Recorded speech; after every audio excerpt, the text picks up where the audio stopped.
teen stood crying outside the gym until a stranger handed her a water and said, "Try again." She cried outside Iron Harbor Gym and hoped the drizzle would cover for her. The door kept gulping down confident people and breathing them back out, glowing. Mia Carter, 17, watched her reflection warp in the glass and told herself to move. She didn't. The door swung again.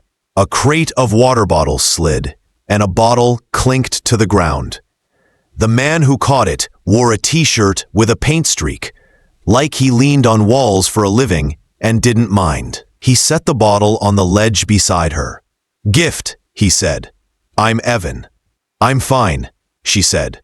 "Cool," he said, not leaving. "Try again." The two words didn't sound like a command. They sounded like a doorknob. She took the water and looked through the glass at machines that resembled instruments for a language she didn't speak. She spoke exits well. Evan pushed the door with his shoulder and kept it open. Lemon cleaner air drifted out.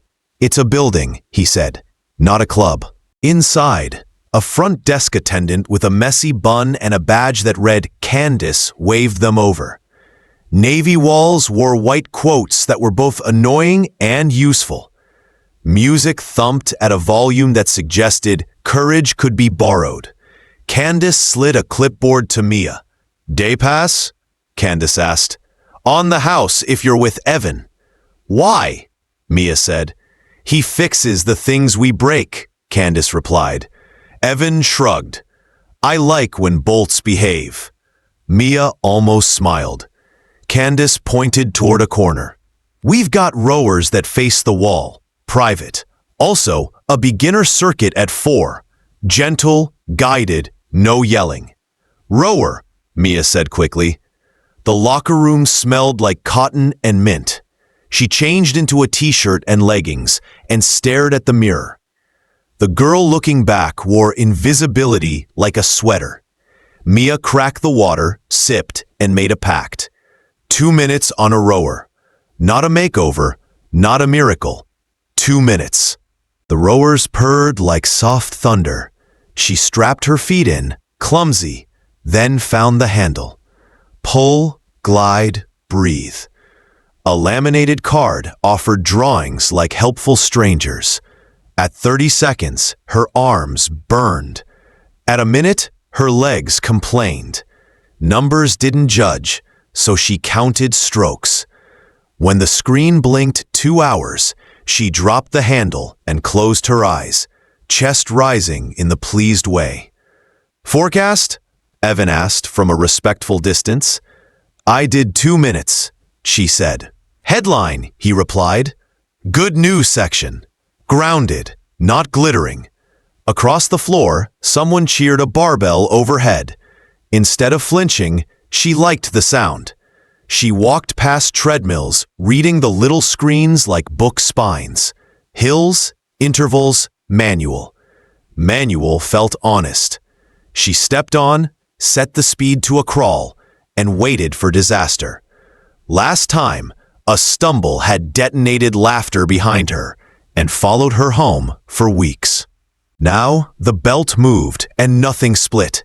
She breathed and listened to her own steps like a metronome she could own. 2 minutes, 3.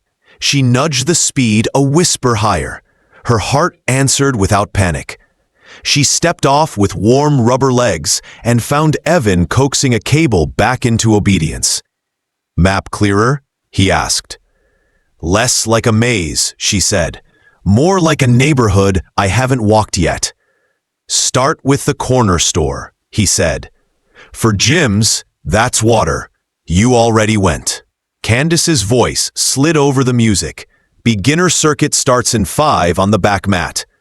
The words felt like a fork in a path. The rower corner was safe. The mat meant witnesses. Her phone buzzed. Jordan Perez, the friend who texts in sentences, "Rooms have to earn you." She typed, trying again.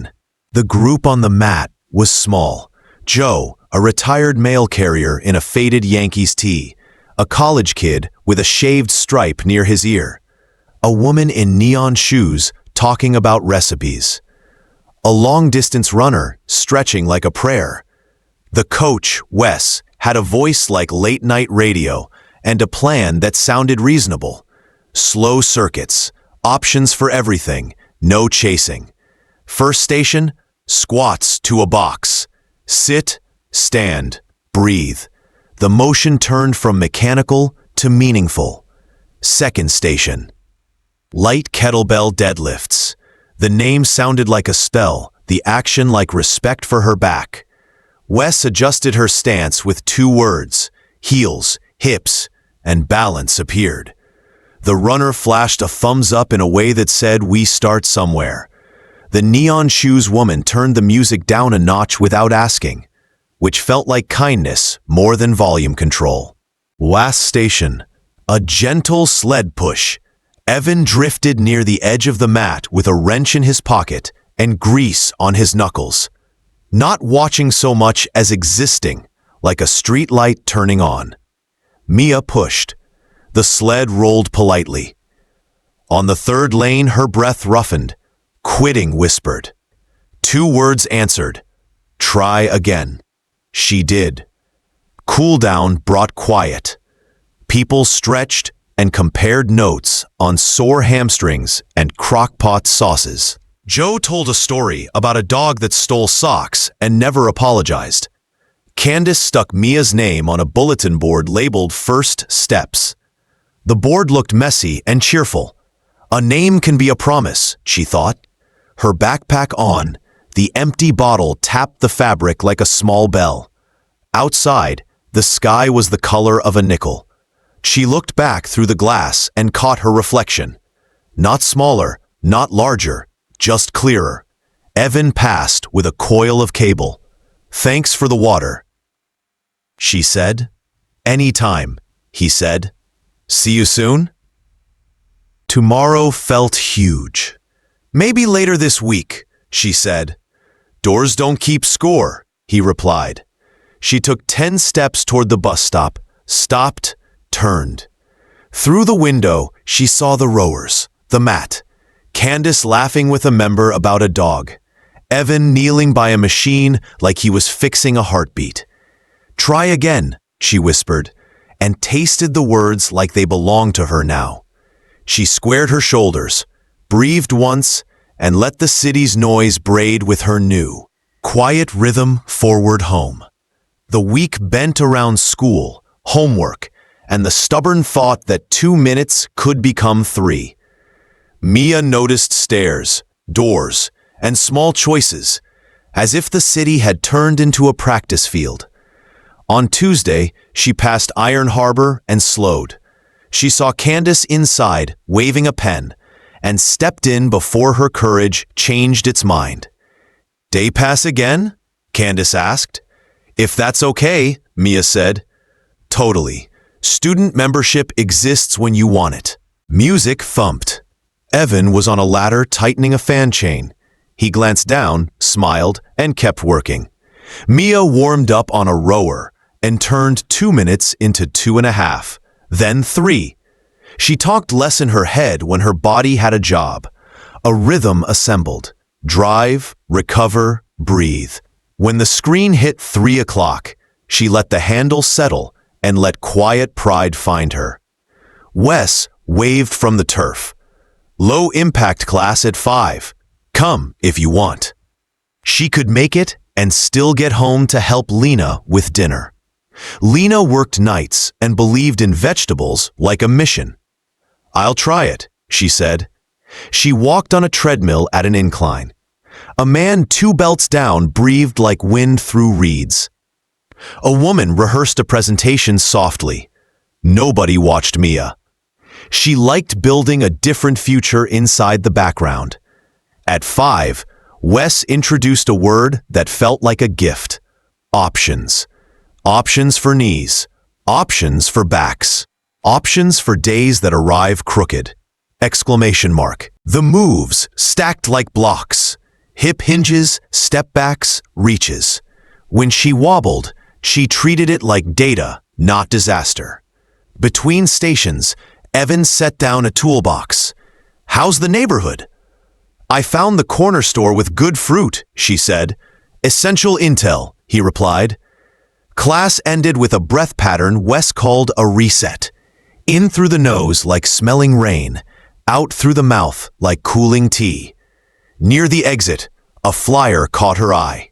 Community Scholarship Tryouts. Saturday morning. 3 stations. Row, carry, learn. Open to high school students, all levels. The word tryouts stirred old anxiety. The phrase all levels calmed it. Carry, she thought. She could carry things. Thinking about it? Candace asked. Maybe. What's learn? A short quiz on basics and safety, Candace said. Scholarship covers a year membership and a mentor who texts you about water without being annoying. Sounds almost illegal, Mia said. We operate on the edge of kindness, Candace replied. On the bus home, the city scrolled like a tutorial. Mia texted Jordan, "Tryouts Saturday." Scared and interested. Jordan replied, "Perfect combo, I'll quap." A plan started brewing. Evening settled like a blanket. Lena was chopping peppers when Mia came in. "I signed up to be brave on Saturday," Mia said and explained. "Do you want me there?" Lena asked. "Yes," Mia said quickly. "Also Jordan." "Then I'll be there before my shift," Lena said. After dishes, Mia did homework, then lay awake and rehearsed Saturday, gently. She pictured rowing for time, carrying sandbags like purposeful groceries, and answering questions with quiet confidence. Friday brought nerves disguised as jokes. At school, a classmate bragged about an older brother squatting a small car. Mia said she was impressed by farmers who lifted hay bales every day without posting about it. The class laughed, and pressure evaporated. Saturday dawned clear, the air cool like a fresh sheet. Mia braided her hair and wore the same leggings for luck, then added a clean t-shirt. Lena drove and told stories about early hospital halls. Jordan met them out front wearing a cap that read cheer. Inside, Iron Harbor felt awake. Cones marked lanes, a whiteboard listed heats, and paper stars hung from a rack. Wes explained the format with his favorite word, options. Evan wheeled out sandbags with friendly numbers. Candace wrote Mia on a name tag. The first heat on the rowers began. The gym quieted to respect effort. Monitors blinked meters. Air whooshed. Chains sang. When it was Mia's turn, she sat, strapped in, and found her grip. "Just breathe," Lena called. "Just count," Jordan added. Mia let both settle like twin anchors. She started steady. Numbers climbed. She kept shoulders quiet and breath like rain smell. Halfway, doubt tried a headline about quitting. She edited it into a note about pacing. The last 30 seconds felt like a long hallway. Then the timer beeped. She had a distance she'd never reached before. Not a miracle, a measurement. Station 2, carries. The sandbags leaned like sleepy animals. Evan showed options. Bear hug, suitcase, front rack. "Pick one that makes your lungs talk, but not yell," he said. Mia hugged a moderate bag and walked her lane like a mailbox route. She turned, came back, turned again. At the finish, she set the bag down and stepped aside. Station 3, learn. A volunteer asked questions with warmth, not trapdoors. "Why warm up?" "To tell the body the story we're about to live," Mia answered. The volunteer handed her a sticker that said, "I tried smart." Scores went to a table. Names slid on a board. Mia didn't look at rankings. She looked at Lena's hands clapping, Jordan's grin, Evan's thumbs up, then at her own lungs calming. Candace called for a short break. Mia walked to the window. Outside, people carried groceries, backpacks, worries. Inside, she had carried a sandbag and a version of herself across a line. The break ended. Announcements finally began. A voice behind her said, "Carter, right?" She turned. A tall boy with careful posture and earnest eyes stood there, name tag reading Devin Yates. You kept your pace like you trusted yourself, he said. I'm trying to learn that. I counted Rain and T, she said. Teach me sometime, he asked. She looked at the whiteboard where scores shuffled and the paper stars cast shadows. Maybe next heat, she said. Right now, I'm learning how to stand still after caring a lot. Same, Devin said, and they stood in quiet while the gym breathed like a living thing. The announcer's voice crackled over the speakers, and everyone leaned toward the whiteboard, where names and numbers were posted. Mia scanned the list, not hunting for her place, but curious about who else was here. Some names were written in bold, others in careful cursive, all equal on the paper. Hers was in the middle, not at the bottom like fear had whispered. Her chest lightened as if her ribs had opened a window. Candace stepped forward with a box of envelopes. Scholarship awards go to the top 3, but we've got smaller prizes too. Water bottles, class passes, bragging rights. Cheers rolled like a wave. Remember, she added, today's story is about showing up. One by one, names were called. Devin earned a spot in the top 3. When his name was read, he lifted a hand modestly and looked toward Mia, as if to say, you taught me Rain and T. She clapped hard enough that her palms tingled. Another girl, Violet Chen, took second, smiling like the effort itself had been enough. The final scholarship went to a kid named Eli with braces and sneakers too big, who nearly tripped on his way to collect the envelope. Laughter was friendly, not cruel. Eli's grin could have lit the hall. Mia's name wasn't called for the top 3, but Candace read, special recognition for perseverance goes to Mia Carter. She doubled her baseline from Tuesday to today. A cheer rose, bigger than she expected. Wes handed her a small certificate shaped like a star. We'll see more of you, he murmured. Keep coming back. As the crowd thinned, Evan brought over a tray of orange slices like halftime at a soccer game. Fuel, he said. Don't argue.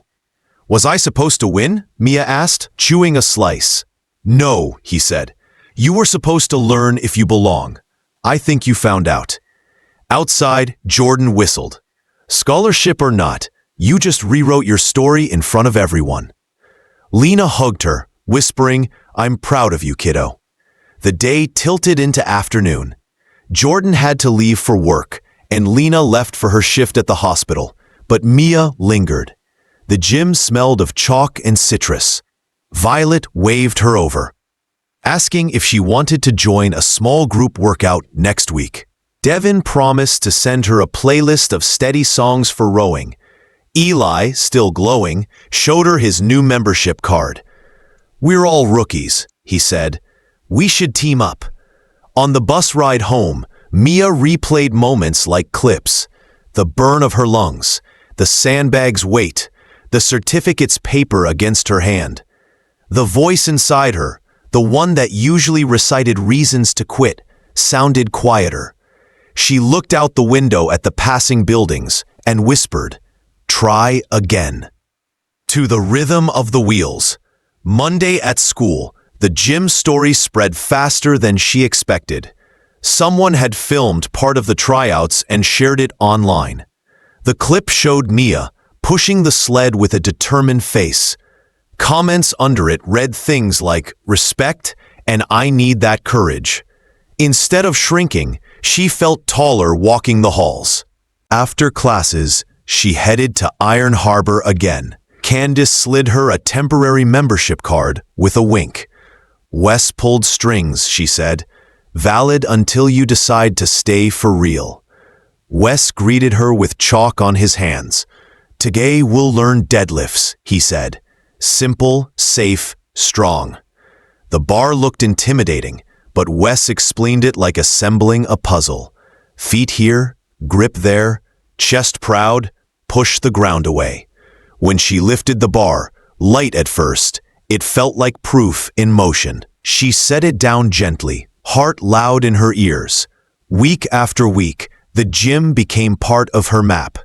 Evan taught her how to adjust machines. Violet introduced her to stretches. Devin shared rowing techniques. Eli cheered loudest at her smallest wins. The gym wasn't a fortress anymore. It was a neighborhood she walked daily. But then, a shadow arrived. One evening, Mia overheard two older members joking near the water fountain. "That's the crying girl from the sidewalk video," one said. "Must be chasing attention." Their laughter scratched at her. She walked past without reacting, but the words followed her home. Doubt returned like an unwelcome guest. That night, she sat on her bed and texted Jordan. "I heard people talking. Maybe I'm still a joke." Jordan replied, "People laugh when they're nervous about their own ceilings. You already broke yours. Also, want me to show up tomorrow with the loudest clap known to mankind?" She smiled and answered yes. The next day, she arrived early and sat by the rowers. Evan joined her with his usual water bottle. "You look like a math problem," he said. "I heard some comments," she admitted. "Comments weigh less than dumbbells," he said. "Want me to fix it?" "No," she said.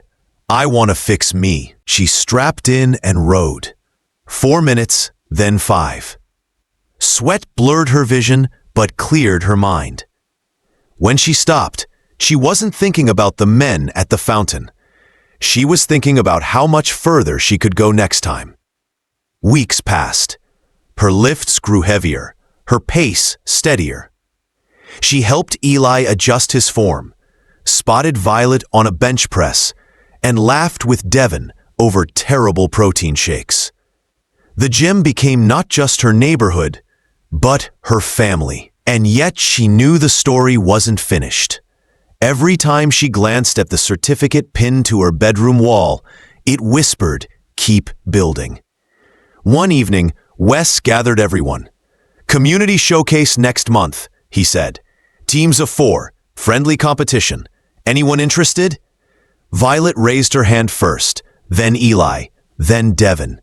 3 pairs of eyes turned to Mia. She hesitated, then raised her hand too. The team was born.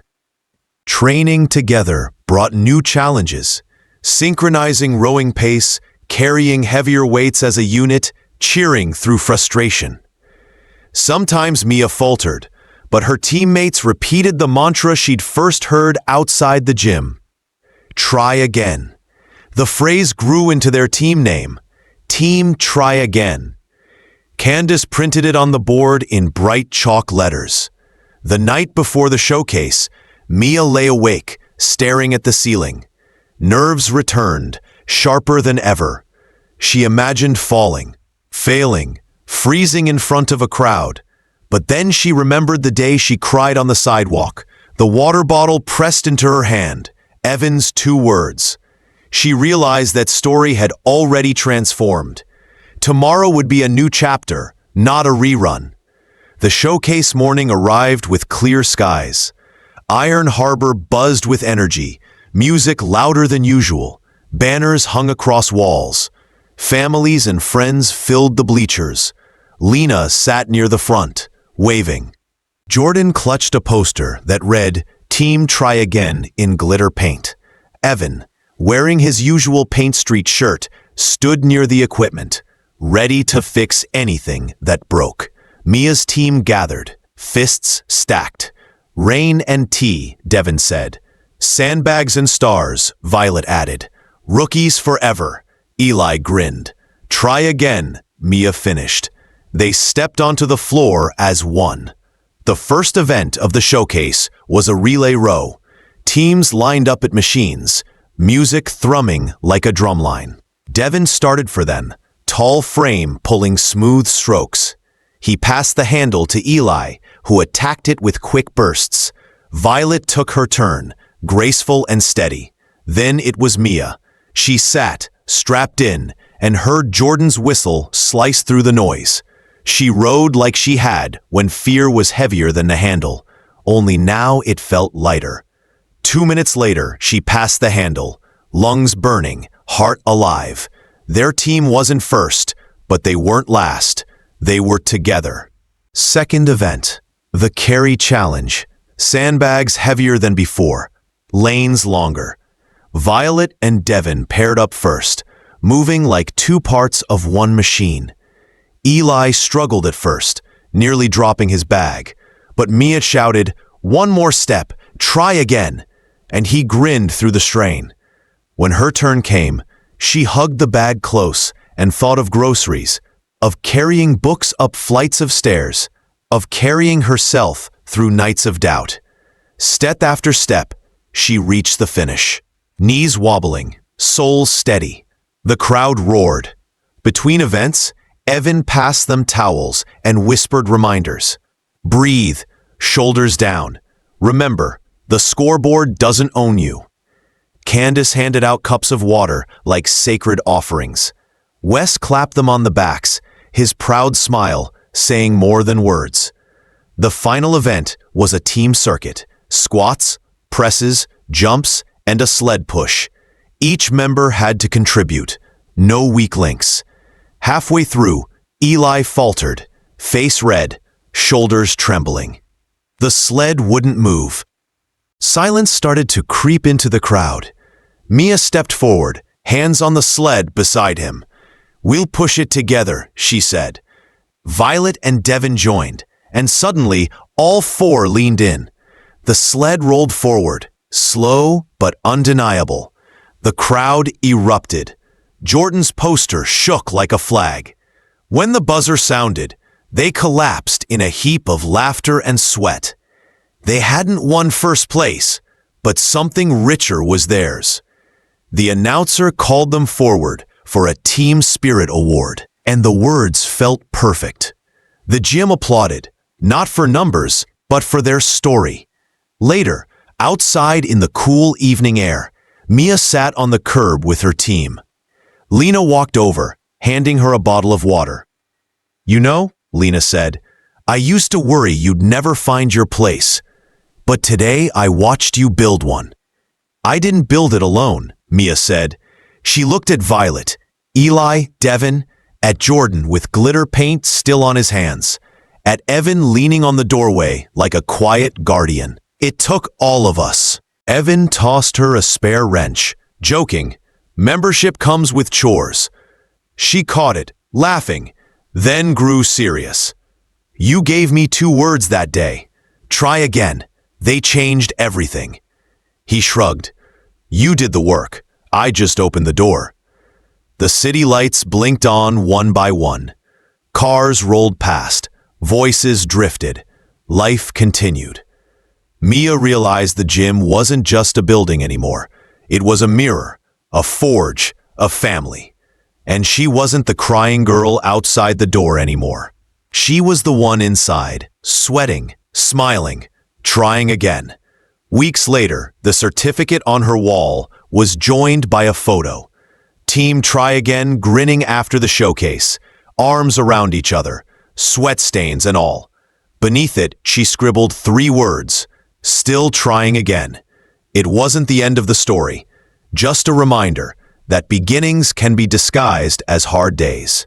The next time she passed someone hovering outside Iron Harbor, nervous eyes fixed on the glass, she didn't hesitate.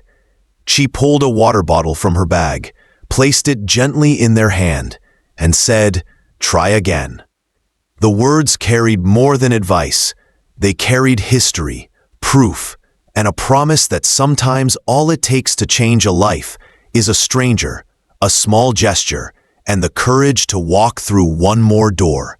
Sometimes the smallest words carry the greatest weight. Try again.